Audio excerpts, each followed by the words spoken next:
Day 4 of my redemption Camino started with more gray skies and questionable weather. But nevertheless, I got moving, ate my breakfast, and headed back out onto the trail. And honestly, the day immediately improved because on my way out of town, I was greeted by a horse who galloped to the sidewalk and let me pet him.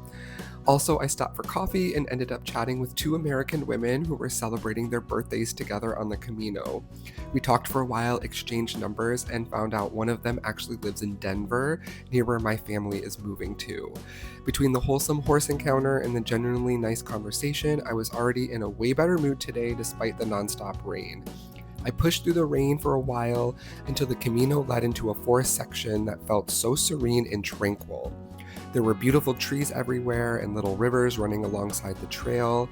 Somewhere along the way, I stumbled upon a monument dedicated to a former king of Spain before entering what I'm officially calling the zoo era of today's walk. Within like 5 minutes, I saw chickens, dogs, sheep, and cows all back to back. At that point, it honestly felt less like a pilgrimage and more like I accidentally wandered into a petting zoo.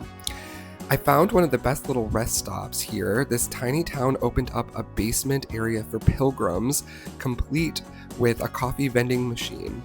So naturally, I grabbed another coffee, I found some cake, and just enjoyed some time alone in this shelter. I stamped my credential and enjoyed this refuge from the rain for a little while.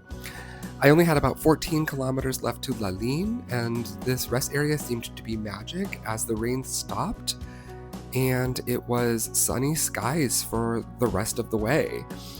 Shortly afterwards, I met Daniel from Madrid, who was completing his third Camino alongside his two dogs. We ended up chatting for a long time, entirely in Spanish, and the kilometers just kind of disappeared. Honestly, those conversations are one of the coolest parts of doing the Camino solo because you never know who you're going to meet. And before I knew it, we arrived in Lalín, which on first impression felt really charming and lively, even despite most things being closed for Sunday.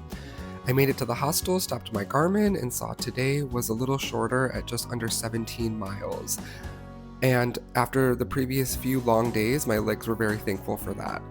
I spent a few hours wandering around Lalín before ending the night with a fantastic dinner alongside the two American women I met earlier that morning. Definitely a much needed rebound day for the Camino. Now it's time for day 5.